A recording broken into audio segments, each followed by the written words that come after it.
In this live stream, we'll go over how to migrate from Travis CI to GitHub Actions for a Ruby project on GitHub. So why am I doing this? What is the motivation behind this? So Travis CI is great, I love it, but recently for many of my projects, I found that the build times have become slower and slower because the queue times rose up for many of my open source projects. As a result, I've been playing around with migrating some of my Node.js or NPM packages over to GitHub Actions. I found that the feedback loop or the build times are super fast, and it integrates nicely with my GitHub repositories. So here, the project that we will be migrating over to would be this project. This is my Jekyll blog for my games website, and currently it's on Travis CI. So switching to my terminal, I have my repository here, cloned locally, and as you can see, if I do a git status, it's clean. If I do a git pull, it is up to date. Excellent. So first things first, let's look at the travis.yaml. So this is my travis.yaml, and as you can see, this is the configuration for the Travis CI build. So to migrate it over to GitHub Actions, what we need to do is we need to create a GitHub workflow. And so we need to ensure that we have a .github directory, which I already have over here. If you don't have it, please do create one. And then I will also need to add a workflows directory, just like that. So now we have a .github, a workflows, and then finally we can create a workflow. I'm going to name it build.yaml. You can name it whatever you like ci.yaml, for example, as well. But once I have it created, this will be the configuration file for my GitHub action workflow. So here, first things first, in this YAML file, I'll give it a name. The name is optional. However, giving it is nice because it helps you identify your GitHub action workflow. And so I'll name it build since I call this file build.yaml. You can call it Ruby CI or whatever you like. And then in this YAML, we want to have it on. So on push and pull request. So when these two actions happen, we want the workflow to build. And then the jobs we want to create. So this field for jobs, we have a build for the job. And in the build, we want to runs on Ubuntu latest. You can specify a particular version here for Ubuntu. However, it's always good practice to use the latest Ubuntu version. And so this build runs on Ubuntu latest. And as you can see on the right, let's also add an environment variable. So you can see for the Travis CI, the way we set up the environment variable is we do n global, and then we specify as a string as a list item. So if I copy this over here, what we want to do is we can delete the global, move the hyphen so it's no longer a list, and then we add a colon just like that. So now it's a key value. Cool. And so we have that environment variable set up. And then here, next up, we want to set up the steps. So these are the jobs build steps. So first things first, we want to use or uses actions/checkout at v2. So this is a GitHub action that is used by many other projects, and it's a very useful action that what it does is it helps you check out the repository. So it does a clone and then checks it up and makes sure you're in the right working directory. So this is super useful, and it has a lot of post cleanup steps as well.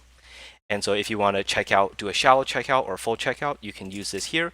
Or if you also want to do some module recursive checkout, you can also add it here as well. So we're going to add that. And then we also want to use the ruby/setup -ruby at v1. And so what this does is it sets up the Ruby version. So if you want to specify version, you can do with and then Ruby version, and you can specify the version here. However, I actually don't need this line, and the reason is because I have a .ruby version right over here. So if this file exists and is specified, then it will look for it, and then it will know what Ruby version to use. So I will remove that, and then I will also add bundler cache equals true, is true. And the reason and the purpose of this key is that this will actually run bundle install for you automatically, and it'll also cache the gem dependencies. So this prevents an extra run step where you have to call bundle install. So that's pretty useful. So given that, the next thing we want to do is we want to move over our actual scripts. And here we call run. And as you can see on the right, we have two scripts. One is the bundle exec Jekyll build. So let's copy that over, paste it here, perfect. And that what that does is it builds my Jekyll static site. And the next script is bundle exec HTML proofer underscore site. And what that command does is that calls HTML proofer and it checks all the links in my static site and then validates that the links are still good. And you can tell that here underscore site is simply the build path of the static site. And technically, these are all the things I need to migrate my Travis.yaml to the GitHub action build.yaml. So I can save this, and then I can quit this. Now, if you want to set up, let's say, a matrix strategy where you can, have multiple jobs testing multiple Ruby versions, you can do that. My blog post over here actually explains how to do that. I believe you can find it right over here. So feel free to check out the blog post if you want to learn more about that and to learn more about what each of the command and field does. But for this example, I think we're good. So I will quit and exit. And now what I can do is I can add the workflow. So let's do git add dot. So we have the workflow here. And then let us commit it. So we're going to do a add build.yaml. Cool, I'm just checking. This looks good overall. And also one thing I didn't mention as well is you can also name each one of these steps as well. And what you do is it's do the hyphen name colon, and this can make it more readable when you look at the build output. Cool, saving that. And then now I can also remove travis.yaml, just like that. And then I will commit that and call it CI Travis remove travis.yaml, just like that. Boom. And actually, I committed this on master. However, it's better practice to do it on a separate branch. So let me actually do that. I will rename my current branch to CI/GitHub, just like that. And I would do a git push origin CI/GitHub, like that. Cool. And now it's created a branch on the repository. So let's go over there. Sweet. Let's compare and pull request. So we'll open a pull request. I'll update the message over here. Migrate from Travis CI to GitHub Actions. Just like that. See, you have the two commits. And the Travis YAML is deleted. So let's create the pull request. And now you can see we have one build that is in progress. Let's actually open it up and take a look. So you can see that this is called build, which is what we called it via the name. And so it's already done the checkout step. So it checked out the Git repository. Now it's doing the Ruby setup.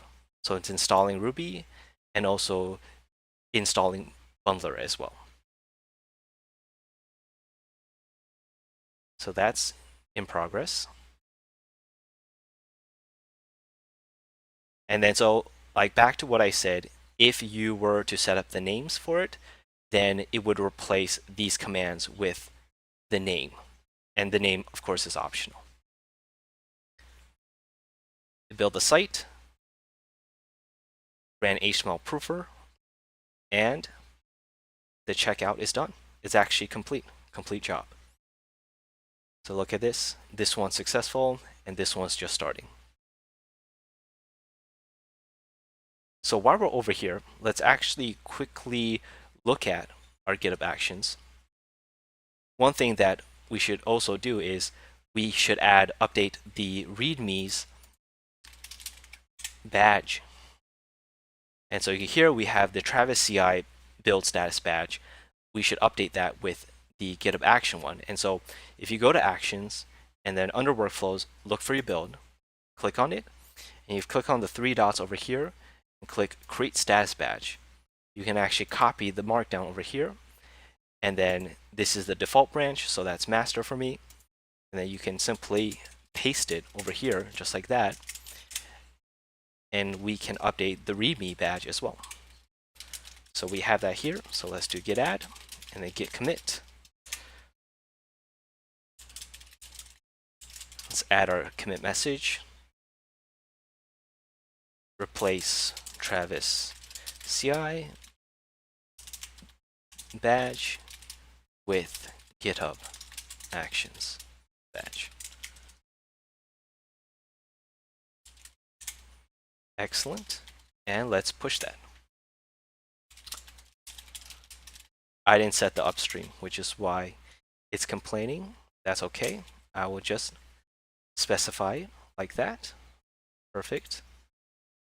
So closing this, going back here, you'll see that the recent build completed 2 green checks because we run it on the push and as well on the pull request. And now it's rerunning again because I added a new commit, which is this one.